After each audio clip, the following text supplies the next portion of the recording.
اعوذ باللہ من الشیطان الرجیم بسم اللہ الرحمن الرحیم۔ ماہ رمضان میں ہونے والی تبدیلیاں۔ پہلے 2 روزے۔ پہلے ہی دن بلڈ شوگر لیول گرتا ہے، یعنی خون سے چینی کے مضر اثرات کا درجہ کم ہو جاتا ہے، دھڑکن سست ہو جاتی ہے اور بلڈ پریشر کم ہو جاتا۔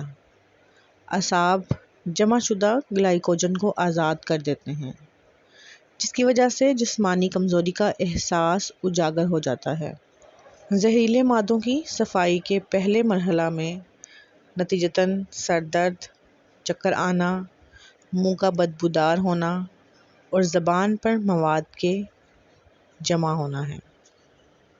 3 سے 7ویں روزے تک جسم کی چربی ٹوٹ پھوٹ کا شکار ہوتی ہے اور پہلے مرحلہ میں گلوکوز تبدیل ہو جاتی ہے۔ بعض لوگوں کی جلد ملائم اور چکنی ہو جاتی ہے، جسم بھوک کا عادی ہونا شروع ہوتا ہے اور اس طرح سال بھر مصروف رہنے والا نظام ہاضمہ رخصت مناتا ہے، جس کی اسے اشد ضرورت تھی۔ خون کے سفید جرثوں میں اور قوت مدافعت میں اضافہ شروع ہو جاتا ہے۔ ہو سکتا ہے روزہ دار کے پھیپھڑوں میں معمولی تکلیف ہو، اس لیے کہ زہریلے مادوں کی صفائی کا عمل شروع ہو چکا ہے۔ انتڑیوں اور کولون کی مرمت کا کام شروع ہو جاتا ہے۔ انتڑیوں کی دیواروں پر جمع مواد ڈھیلا ہونا شروع ہو جاتا ہے۔ 8ویں سے 15ویں روزے تک آپ پہلے سے توانا محسوس کرتے ہیں، دماغی طور پر چست اور ہلکا محسوس کرتے ہیں۔ ہو سکتا ہے پرانی چوٹ اور زخم محسوس ہونا شروع ہوں، اس لیے کہ اب آپ کا جسم اپنے دفاع کے لیے پہلے سے زیادہ فعال اور مضبوط ہو چکا ہے۔ جسم اپنے مردہ یا کینسر شدہ سیل کو کھانا شروع کر دیتا ہے، جسے عمومی حالت میں کیمیو تھراپی کے ساتھ مارنے کی کوشش کی جاتی ہے۔ اسی وجہ سے خلیات سے پرانی تکالیف اور درد کا احساس نسبتاً بڑھ جاتا ہے۔ اعصاب اور ٹانگوں میں تناؤ اس عمل کا قدرتی نتیجہ ہوتا ہے۔ یہ قوت مدافعت کے جاری عمل کی نشانی ہے۔ روزانہ نمک کے غرارے اعصابی تناؤ کا بہترین علاج ہیں۔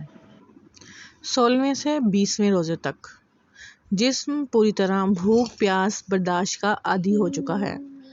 آپ خود کو چست چاق و چوبند محسوس کرتے ہیں۔ ان دنوں آپ کی زبان بالکل صاف اور سرخی مائل ہو جاتی ہے، سانس میں بھی تازگی آ جاتی ہے۔ جسم کے سارے زہریلے مادوں کا خاتمہ ہو چکا ہے، نظام ہاضمہ کی مرمت ہو چکی ہے، جسم سے فالتو چربی اور فاسد مادوں کا اخراج ہو چکا ہے۔ بدن اپنی پوری طاقت کے ساتھ اپنے فرائض ادا کرنا شروع کر دیتا ہے۔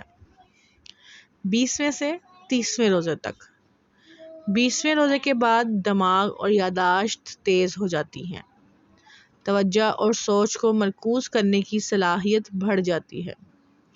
بلا شبہ بدن اور روح تیسرے عشرے کی برکات کو بھرپور انداز سے ادا کرنے کے قابل ہو جاتا ہے۔ یہ تو ہوئے دنیاوی فوائد، جو بے شک اللہ نے ہماری ہی بھلائی کے لیے ہم پر فرض کیا، مگر دیکھیے رحمت الہی کا اندازہ کریمانہ کہ اس کے احکام ماننے سے دنیا کے ساتھ ساتھ ہماری آخرت بھی سنوارنے کا بہترین بندوبست کر دیا۔ اللہ ہم سب کو دنیا و آخرت دونوں میں بھلائی عطا کرے، آمین یا رب العالمین۔